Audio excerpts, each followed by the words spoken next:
Spider Noir, ou Homem-Aranha Noir, é uma daquelas séries que parece um tanto irreal pra mim. Como um grande fã quando eu era pequeno de Homem-Aranha, e tendo respeito pelo personagem durante a minha vida, e meu ator favorito sendo o Nicolas Cage, é uma das coisas que eu falo, gente, que interessante. Depois, enquanto eu assistia, eu percebi que existem muitas lições nessa série que a gente pode levar para os nossos jogos de Vampiro à Máscara. Afinal de contas, o tom noir pode ser uma grande inspiração, já que a investigação nesse sistema de RPG é tão interessante assim. Por isso, eu vou falar sobre muitas coisas ao mesmo tempo da série. Vai ser um único vídeo que eu vou fazer sobre essa série aqui neste canal, mas vai ser das inspirações, assim como fiz o Dimension 20 e farei sobre outras séries. Esse vídeo, na verdade, era para ser sobre entrevista com o vampiro, porém, como está em alta o Spider-Man Noir, a gente vai deste. Só para lembrar que realmente vai ter spoilers grandes, menores e obscuros, ou seja, se você ainda não assistiu, vai ter algumas coisas que falar, eu vou tentar não dar nome aos bois, porém, vai ficar um tanto intrínseco quando você começar a ver a série. Mas no geral, se você já viu a série, que eu acho que muita gente já viu, porque tá em número 1 da Amazon, tudo bem, já terminei a série, mas eu não vou dar spoilers para o final, e sim, são spoilers medianos, vamos colocar assim. Vou começar com uma lista de coisas que são os fatos que acontecem durante a série, pra gente poder ter uma ideia do que tá acontecendo e também do que eu tô falando, porque Spider-Man Noir é uma grande inspiração para o Vampiro à Máscara. Tudo começa quando um homem está procurando por uma mulher, e até aí parece tudo muito simples, mas descarrilha muito rápido, pois é um homem simples e de aparência mediana para feia, sem muito dinheiro, que mostra a foto de uma mulher muito bonita. E o nosso querido Ben Reilly, ou Nicolas Cage, ele começa a dar uma averiguada, tipo, oh, você é muito rico, muito inteligente, engraçado. E o cara falando, não. Ele fica com a pulga, ou melhor, a aranha atrás da orelha, mas assim vai investigar porque tá precisando muito de dinheiro, o que demonstra muito bem o personagem do Homem-Aranha e também a necessidade básica do dia a dia, até mesmo de vampiros. Quando ele vai investigar, ele vê que essa mulher tá ligada com o prefeito, e o prefeito vai atacar ela, demonstrando muito bem a moralidade do personagem. Ele tá lá pra fazer uma coisa, vê algo acontecendo e acaba ajudando a mulher que estava em apuros. Isso coloca pra gente em perspectiva o como que o personagem começa a sua carreira, porque geralmente em Vampiro, a humanidade que os personagens começam é a maior humanidade que ele vai ter, daí a ladeira abaixo. Raramente alguém vai investir o tempo e a experiência para colocar de volta a humanidade, afinal de contas, disciplinas é melhor do que humanidade em 99% dos casos. Uma coisa importante e extremamente meta é que este evento é o que vai começar toda a aventura. Isso vai servir mais como uma lição geral para todos os RPGs possíveis, é que muitas das vezes os jogadores eles veem uma oportunidade dessa e não buscam porque acham, o mestre tá aqui esperando para fazer outra coisa. Gente, se vocês veem um gancho desse de aventura, por favor, peguem esse gancho de aventura. Não fiquem, tem que acontecer alguma coisa com o meu background, com o meu antecedente, senão eu não vou agir. Não é assim que acontece, tá? Já falei aqui, mas eu vou fazer um vídeo específico que antecedente tem que ser usado com inteligência. Não é pra ser usado a caralho a qualquer momento. Tudo fica complicado depois disso, porque começa uma grande teia de mentiras, traições e problemas, e principalmente de ligações. Afinal de contas, no Vampiro à Máscara a gente mexe com monstros imortais que não morrem no finais. E essa lição tem que ser prestada atenção. Um Ventrue ou um toreador que manipula as pessoas, os mortais, ele vai ter uma rede de apoio com muitas ligações. Com isso, os jogadores e os outros monstros da cidade terão várias coisas em comum, vão ter várias coisas que vão interligar os seus caminhos. A gente percebe que tá tudo ligado porque pessoas importantes vão se ligando com esses nódulos. É claro que na série do Noir é um pouco mais, vamos colocar entre aspas, forçado para que a trama aconteça, mas no Vampiro à Máscara pode ficar muito mais natural. Afinal de contas, são seres que vivem por milhares, centenas de anos, podendo acumular poder, contatos e outras coisas. Essa moça que ele segue é a tal da Cat. Essa Cat, ela trabalha para um chefe da máfia. Esse chefe da máfia é um antigo arqui-inimigo do Spider-Man Noir. Tem mais. Porém, essa moça, ela tem grandes planos para serem feitos. E começam a aparecer supers em Nova York. Acho bom alguém chamar o Butcher. E esses supers, eles têm ligação tanto com o Riley, quanto o chefe da máfia, quanto com essa moça. É tudo muito ligado. Coincidência? Neste caso, eu acho que não. As histórias de todos os personagens vão se interligando.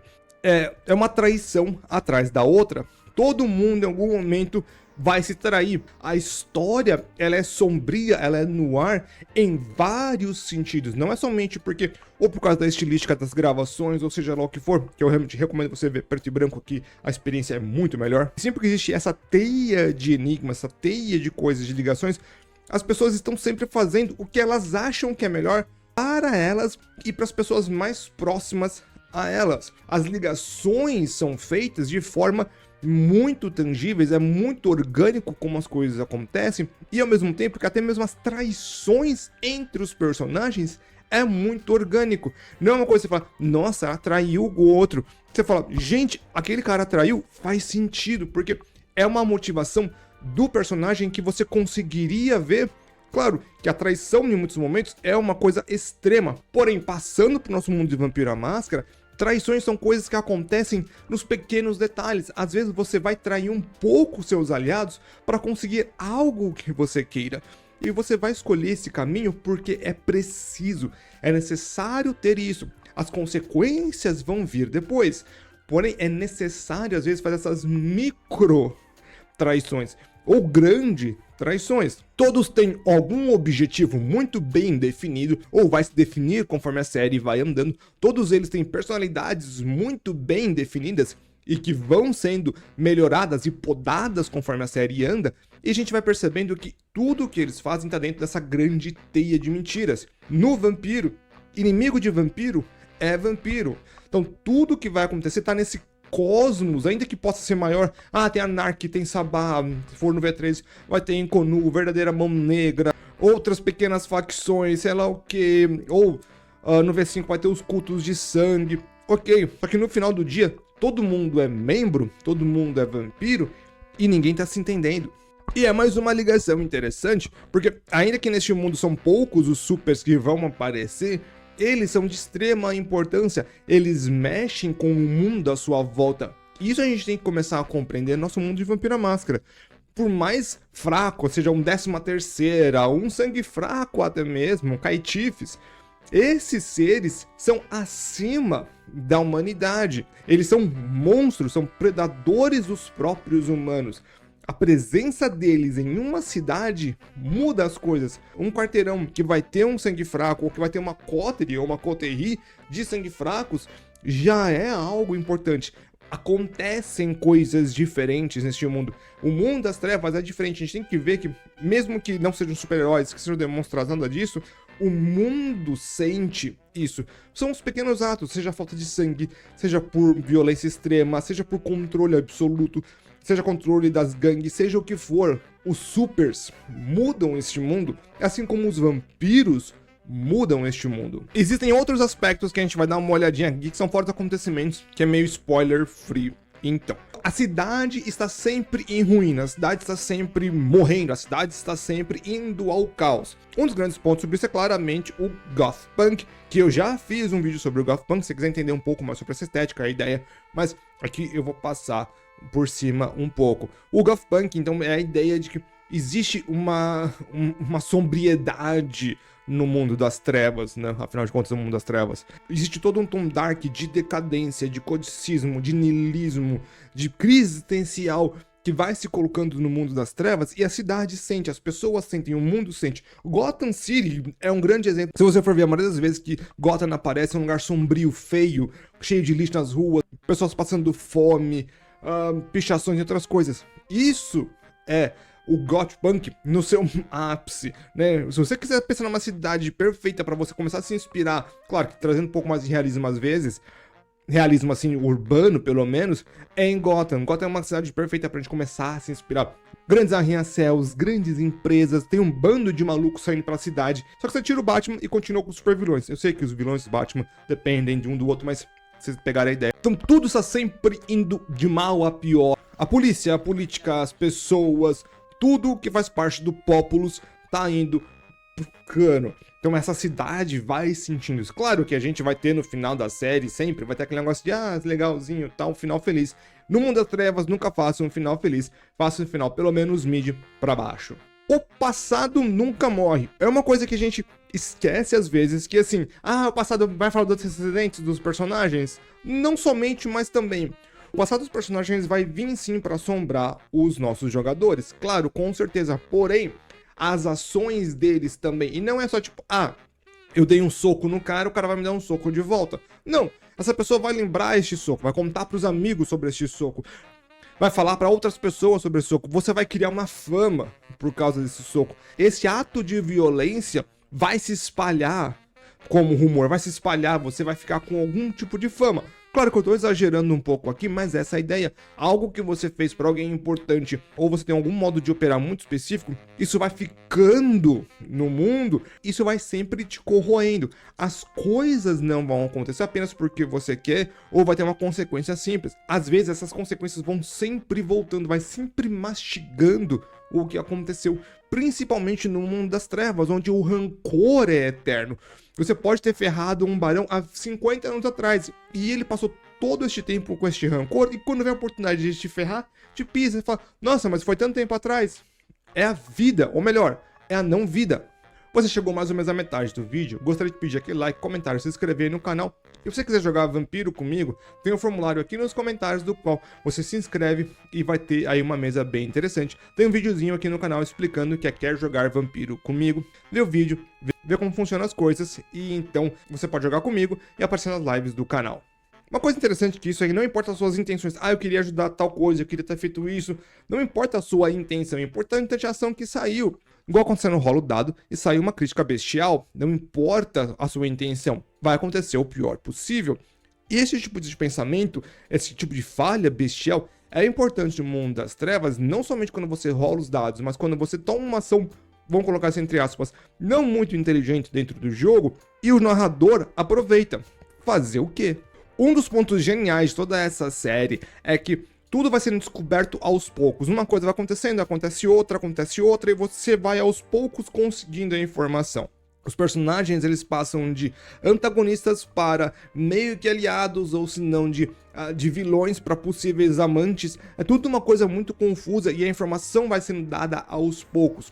Isso é importante. Eu já falei no meu vídeo sobre rumores, ou melhor, de fofoca, sobre como usar um pouco isso, mas isso é extremamente importante para esse tom no ar, e como essa série demonstra muito bem isso, você vai alimentando informação aos poucos. Eu vou dar um exemplo aqui da minha mesa que é bem interessante, que é um carniçal chamado de Norman. Na minha mesa de V5, esse carniçal apareceu, na verdade ele não apareceu, ficaram sabendo desse carniçal algum tempo atrás. Os Brujats pediram para o nosso Christopher ele fazer uma investigação, que é Mocaviano, também é jornalista. E ele começa essa investigação, de como sabem que ele fez uma grande porcaria financeira e também um grande escândalo. Não sabem o que era. Descobrem esse escândalo, que foi uma grande fraude e também teve alguns envolvimentos de coisas mais 18+. Depois disso, descobrem que ele está afugentado com os Giovanni e que ele era um carniçal dos Ventru há mais de 100 anos. E finalmente, a última informação que vai fechar esse ciclo é que ele foi um presente dos Giovanni para os Ventru como um elo eterno de amizade entre esses dois clãs da cidade. Só que isso foi alimentado durante, literalmente, meses para os meus jogadores. Eles foram aos poucos conseguindo essa informação de tequinho em tequinho e montaram esse grande quebra-cabeça.